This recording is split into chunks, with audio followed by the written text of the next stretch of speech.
Baik, mari kita berdoa. Terima kasih atas segala kebaikan Tuhan yang tidak pernah henti atas kehidupan kami, sehingga hari ini kami boleh duduk diam mendengarkan akan sabda firman-Mu.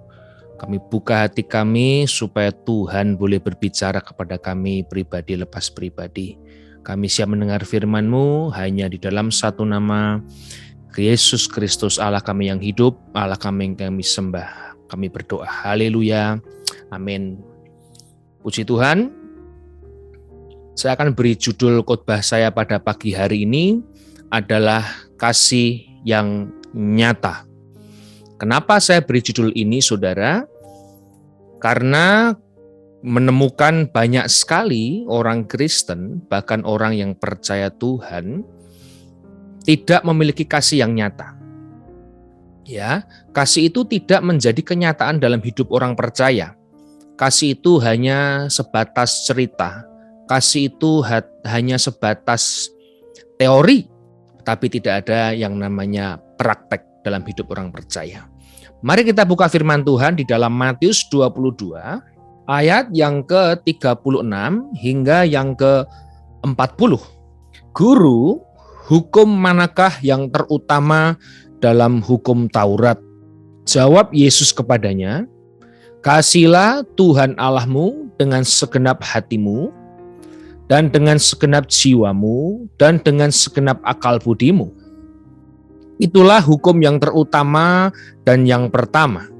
Dan hukum yang kedua, yang sama dengan itu ialah kasihilah sesamamu manusia seperti dirimu sendiri.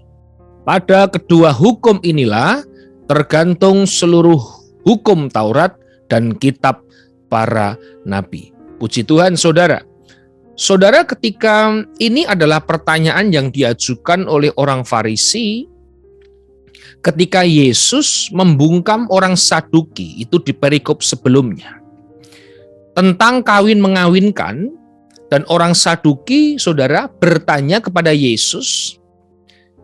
Kurang lebih intinya adalah ketika seseorang wanita menikah dengan 7 orang pria, di mana itu adalah sesuai dengan hukum Musa, ketika sanak saudara itu menikah belum memiliki keturunan, ketika dipanggil Tuhan, maka perempuan ini, janda ini wajib menikah dengan saudaranya, saudara. Nah itu 7 kali, dan orang Saduki bertanya, ketika nanti hari penghakiman, mana suami yang sah, saudara? Dari antara 7 suami yang dinikahi oleh perempuan itu. Maka Yesus menjawab, kamu sesat. Di hari penghakiman tidak ada kawin atau mengawinkan. Nah, ketika itu, saudara, muncullah pertanyaan ini. Orang Farisi bertanya kepada Yesus. Karena Yesus menjawab, saudara, bukan melalui hukum Taurat, tapi Yesus menjawab melalui hukum yang namanya kasih. Makanya mereka bertanya, kalau begitu Tuhan, kalau begitu Guru, hukum manakah yang terutama? Dan Yesus menjawab, kasihi Tuhan Allahmu dan kasihi sesamamu, itulah terdapat seluruh isi hukum Taurat dan kitab para nabi. Puji Tuhan, saudara. Hari ini kita harus bangga menjadi orang Kristen. Yang membedakan adalah kasih. Apapun hukumnya, apapun kitabnya, apapun pengajarannya, harus kembali kepada kasih. Maka hari ini kita belajar kasih yang nyata itu bagaimana, saudara. Kita buka firman Tuhan di dalam 1 Yohanes 4 ayat yang ke-7 hingga yang ke-11. Saudara-saudaraku yang kekasih, marilah kita saling mengasihi. Sebab kasih itu berasal dari Allah, dan setiap orang yang mengasihi lahir dari Allah dan mengenal Allah. Barang siapa tidak mengasihi, ia tidak mengenal Allah, sebab Allah adalah kasih. Dalam hal inilah kasih Allah dinyatakan di tengah-tengah kita. Garis bawahi kata-kata dinyatakan, saudara. yaitu bahwa Allah telah mengutus anaknya yang tunggal ke dalam dunia supaya kita hidup olehnya. Inilah kasih itu, bukan kita yang telah mengasihi Allah, tetapi Allah yang telah mengasihi kita dan yang telah mengutus anaknya sebagai pendamaian bagi dosa-dosa kita.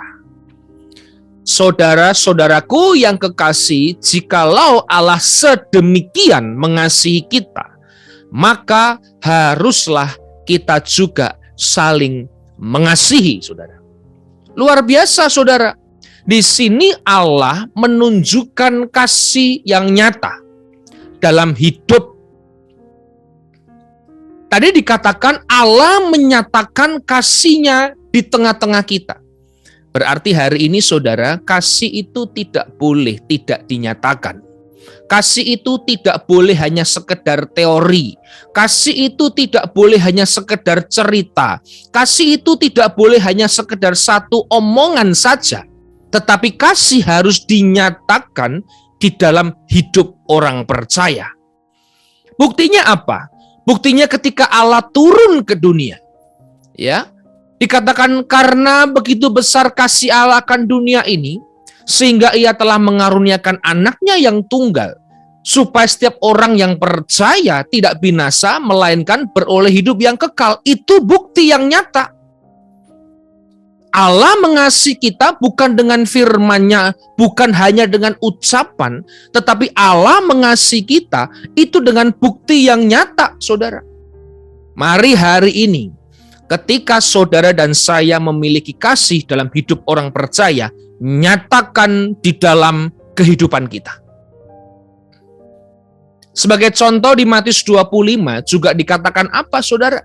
Gak usah dibuka, dikatakan hari penghakiman. Ketika engkau memberikan aku makan, ketika lapar, ketika aku haus memberikan aku minum, ketika aku tidak punya tumpangan, engkau memberikan aku tumpangan, ketika tidak ada pakaian, engkau memberikan aku pakaian, ketika sakit, engkau melawat diriku. Nah, saudara, dikatakan apa? Ketika aku di dalam penjara, engkau juga mengunjungi aku, saudara. Ini luar biasa, bahkan ditutup dengan yang namanya perkataan apa? Dan raja itu menjawab, aku berkata kepadamu, sesungguhnya segala sesuatu yang kamu lakukan untuk salah seorang dari saudaraku yang paling hina, kamu telah melakukannya untuk aku. Luar biasa, saudara. Kita harus menyatakan kasih itu di dalam hidup orang percaya. Saudara, ketika kasih hanya sebatas ucapan, maka kasih itu tidak akan pernah tersampaikan kepada orang yang kita ingin kasihi. Saya ulangi, ketika kasih itu hanya sebatas ucapan, maka kasih itu tidak akan pernah sampai, tidak pernah tersampaikan kepada orang yang kita kasihi. Hanya dengan bukti yang konkret, hanya dengan kasih yang nyata, maka kasih itu bisa tersampaikan kepada orang yang kita kasihi.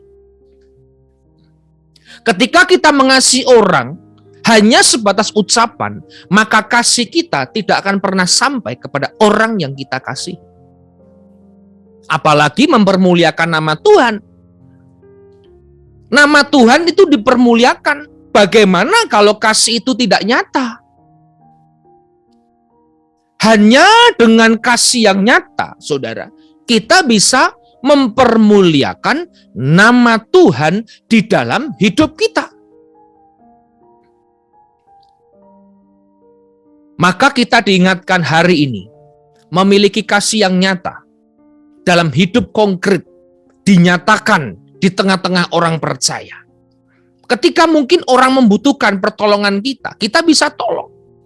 Ketika orang membutuhkan kehangatan kasih kita, kita harus nyatakan dalam hidup orang percaya, saudara.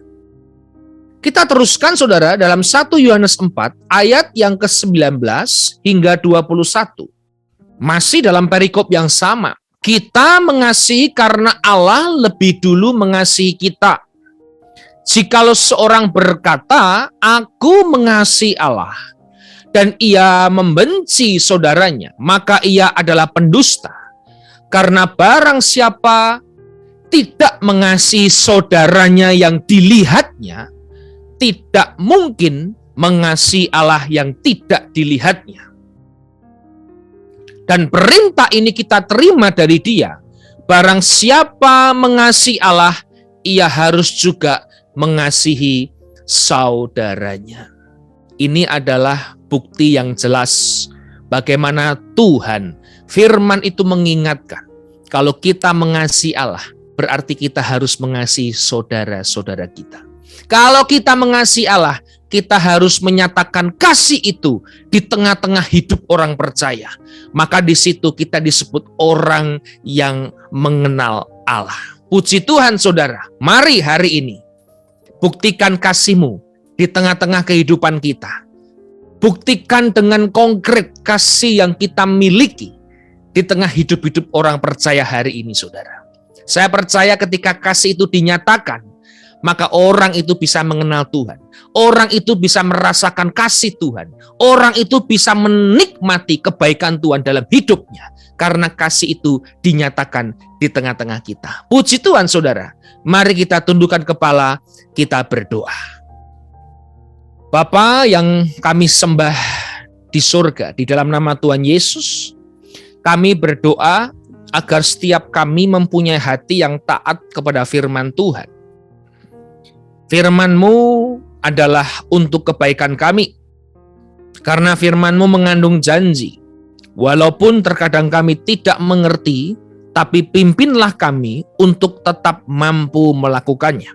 Mari saudaraku, dekapkan kedua tangan kita di dada. Jika saudara punya pergumulan, persoalan, tantangan di dalam karier, studi, keuangan, masalah keluarga, masalah kesehatan, apapun masalah itu, termasuk perjodohan, biarlah berkat Tuhan turun ke atasmu, dan kekuatan kasih Tuhan turun atasmu, dan percayalah Tuhan akan membukakan pintu berkat-Nya untuk kita semua, serta memberikan damai sejahtera Allah menaungi kita senantiasa. Saudara terkasih, jikalau ada yang sakit, mari tumpangkanlah tangan-Mu di bagian yang sakit. Di dalam nama Tuhan Yesus supaya menjadi sembuh. Bilur-bilurnya menyembuhkan dan kita boleh menjadi saksi Kristus mulai hari ini sampai selama-lamanya. Kami sudah berdoa, haleluya, amin. Jikalau saudara masih membutuhkan pelayanan doa dan konseling, bisa menghubungi nomor yang tertera di bawah ini. Tuhan Yesus memberkati.